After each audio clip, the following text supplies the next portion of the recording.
Salut tout le monde, j'espère que vous allez bien. Le Real Madrid s'impose donc 1-0 face à cette équipe de la Juve. Une Juve qui a été dominatrice en première période. Le Real Madrid n'a tout simplement rien proposé. Le Real Madrid manquait de mobilité, de mouvement. Alors, par la même occasion, la Juventus, qui entreprend le match en première période, va se créer une situation assez intéressante. Vous avez Yildiz qui lance en profondeur Rondal Kolo Muani, qui se retrouve face à Thibaut Courtois. Malheureusement, Kolo Muani ne concrétise pas son occasion. On a une Juve qui va persévérer, une Juventus qui va se créer encore d'autres occasions, toujours menée par Yildiz, qui va tenter une frappe de loin, malheureusement qui ne sera pas cadrée.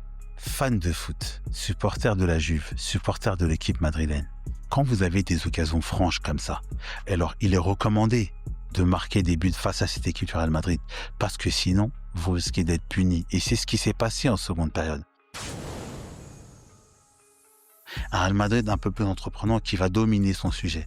On a une Juventus qui va commencer à reculer et qui va défendre en bloc bas. Le Real Madrid est une équipe qui ne se précipite pas, qui attend le moment opportun pour frapper fort. Alors on a un Real Madrid qui a compris qu'il ne pouvait pas passer dans l'axe. Le Real Madrid a donc décidé de jouer sur les côtés. J'ai bien aimé ce but qui va arriver d'un centre de Trent Alexander-Arnold qui va trouver la tête de Gonzalo. 1-0 pour le Real Madrid. Les amis, Gonzalo en est à son 3e but dans ce tournoi. C'est un jeune qui a été formé au Real Madrid et qui réalise pour l'instant un tournoi correct. 3 buts, une passe décisive. Bravo à lui. Alors grâce à ce but, cette équipe du Real va jouer donc les quarts de finale. J'aimerais souligner la prestation de Federico Valverde qui a livré un très bon match. Il nous a fait vibrer avec son retourné acrobatique. J'ai également aimé le match d'Aurélien Tchouaméni, taille patron. Alors les amis, je me demande bien si Xabi Alonso va forcer Aurélien Tchouaméni à jouer défenseur central. Quand Tchouaméni a le jeu devant lui, il est efficace. On va retenir une prestation de Vinicius difficile, qui a manqué de justesse technique, qui a été maladroit dans ses dernières passes. On va noter la rentrée de Kylian Mbappé, qui a été, pour ma part, une entrée très timide. Je pense qu'il va lui falloir un peu de temps pour retrouver son niveau. Il ne faut pas oublier, les amis, qu'il a été malade et qu'il a perdu quelques kilos.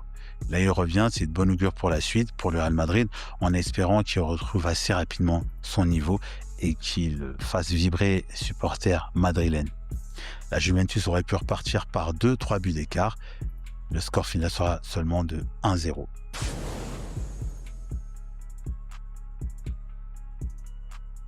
Dortmund, justement, qui s'est qualifié en battant Monterrey, l'équipe mexicaine de Sergio Ramos, par 2-1, 2 buts marqués par Guirassy. Guirassy est un joueur extraordinaire, on n'en parle pas assez. Guirassy qui marque donc 2 buts sur 2 passes décisives d'Adeyemi. Ce Borussia Dortmund-Real Madrid est un remake de la finale de la Ligue des Champions d'il y a 2 ans. Que le meilleur gagne. Les amis, je souhaitais également revenir sur le match de Manchester City qui s'est incliné face à Al Hilal. Alors pour ceux qui ont regardé une précédente vidéo de ma part, je disais que Al Hilal sur un match, tout est possible. Et ils l'ont fait. Ils gagnent par 4-3 face à cette équipe de Manchester City. Les amis, il va falloir que Manchester City recrute défensivement. C'est vrai que lors d'une précédente vidéo, je vous parlais de leur armada offensive où ils avaient recruté pas mal de bons joueurs. Eh bien, cette fois, il va falloir qu'ils se focalisent sincèrement sur la défense qui prenne beaucoup l'eau, à mon sens. Je vous remercie, les amis, d'avoir regardé ces quick débriefs. Nous passons maintenant au quart de finale de cette Coupe du Monde des clubs, en espérant vous voir nombreux sur cette chaîne. En attendant, les amis, prenez soin de vous. N'hésitez pas à liker les vidéos et surtout à vous abonner. Merci.